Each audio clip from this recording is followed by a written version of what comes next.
This is Balance of Power on Bloomberg Television and Radio. I'm David Weston. We're into another busy December for Congress with government funding, government debt ceiling, and the president's social spending program, just some of what is in front of it. For the Republican perspective on what's likely to get done, we welcome now Senator Mike Braun of Indiana, a member of the Senate Business and Budget and Appropriations Committee. So, Senator, thanks so much for being with us. Let's start with the first up, because we've got a deadline on the funding the government. It's just 2 days away now, this coming Friday. As I understand it, there now is some question, you may be involved in it, about whether you may say, we're not going to fund the government unless you agree to do away with some of those vaccine mandates. Tell us your position. So number one, so all the viewers know, this is the budget and the spending that we should have had done by September 30th of last year. The dysfunctionality, David, for a guy like me that has lived with budgets, always had to live within your means, we keep kicking this down the road. It's part and parcel why we have this huge amount of debt. We don't do budgets anymore. We get into these deadlines.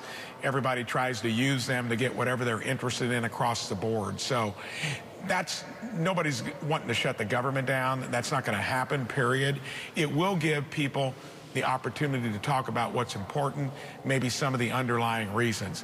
I suspect that CR will get done, but it's symptomatic of a broken system. You cannot run the biggest business in the world like we do here that takes the processes that used to work.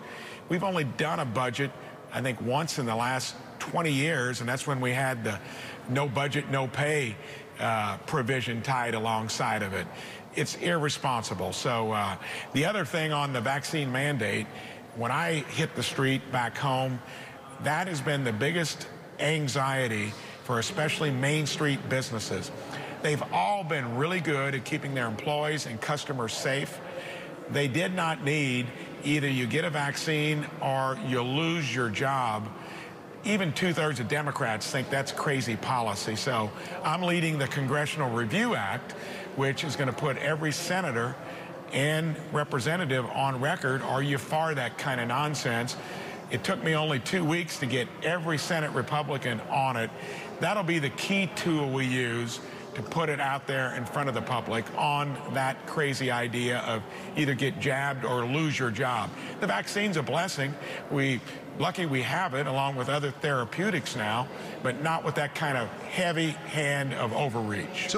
Because this is important, I want to be absolutely clear, because there's been conflicting reporting on this. As I understand what you're saying, with respect to the vaccine mandate, you think the right vehicle for that is the Congressional Review process, which does not have a deadline of tomorrow at all. So you would not hold up the funding of the government tomorrow, on Friday, for the vaccine mandate issue. I want to be clear, we should never be shutting the government down. And by the way, whenever that happens, the Republicans are left holding the bag or get blamed for it. So that doesn't mean that you can't try to extract some votes and to make your voice heard in the process of doing it. So it happens every time I've been here. I generally vote against the CRs anyway.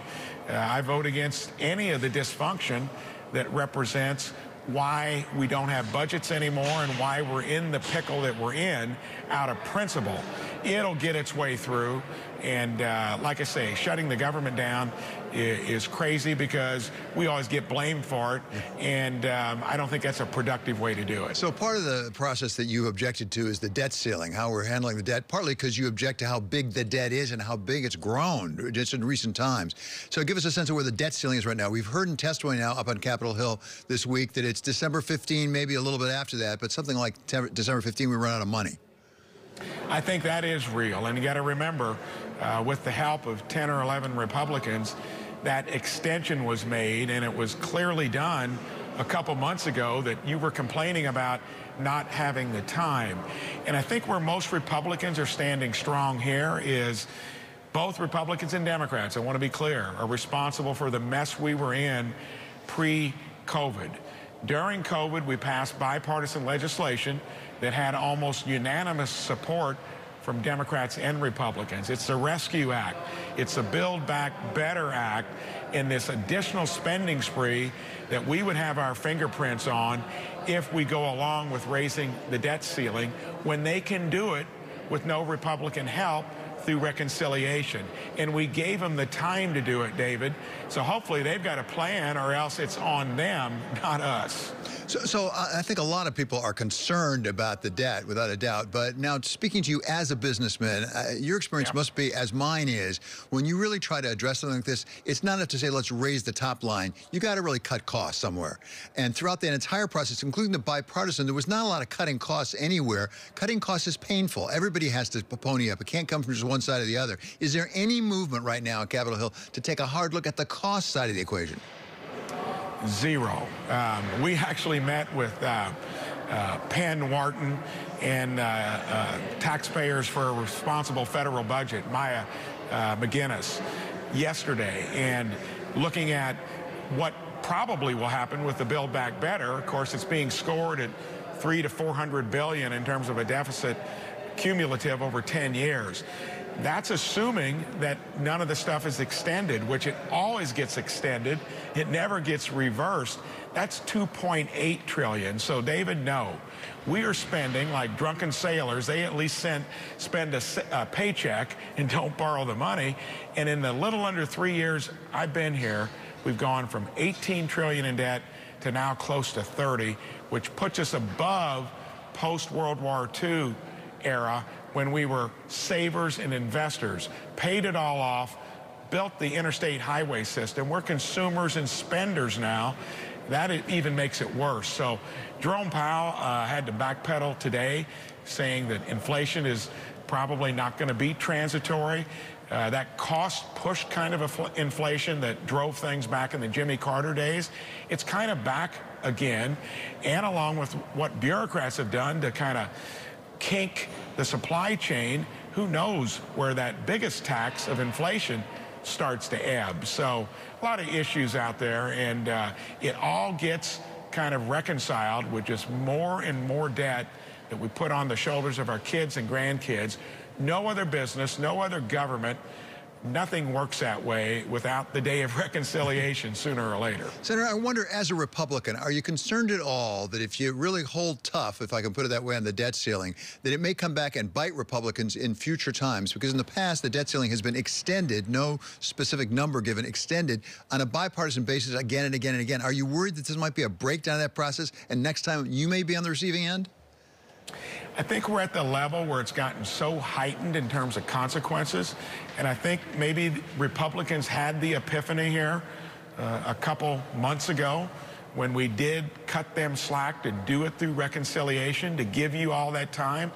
What has Schumer done with it other than frittered it away and now wanting to bring Republicans back into the equation? It would be different if on the Build Back Better bill and the rescue bill there had been one Republican vote.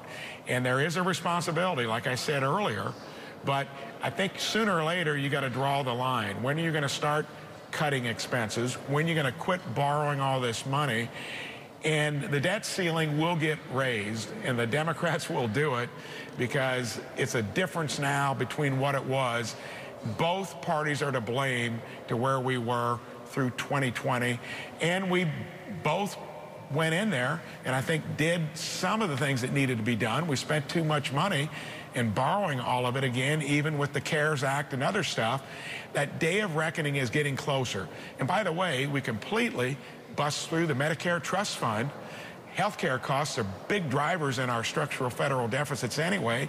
That now happens in 4.5 years. We'll probably stick our head in the sands until then and be looking over the cliff and be in a similar position we are now. Senator, finally, one last question. We've got some nominations coming up there in the Senate. I understand that it's early going when it comes to Chair Powell as well as Lael Brainerd on the Fed side. I don't know where you are in that process, but it's much farther along with Professor Omarova, who's become something of a controversial figure up there. Where does that nomination sit from your point of view?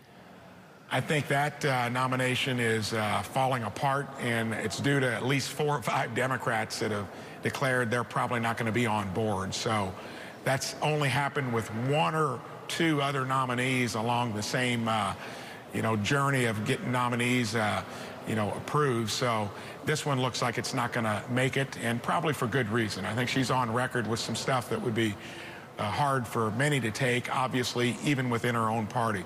When it comes to Jerome Powell, I've met with him, talked to him several times. He at least has made the pivot to where he's being realistic on what the Fed's going to have to do with inflation. And obviously that means at some point we're going to probably have to raise interest rates, do the things that, let's just look back to what it took to wring it out in a similar fashion back in the early 80s. That's just when I started. I've got terrible memories of having a home mortgage at 10%, and then business loans were close to 20% early into the 80s. And we got so much debt embedded into the economy now, both in government and the private sector.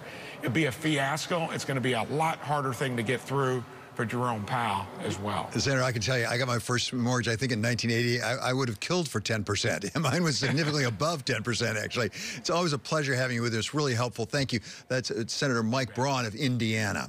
Now,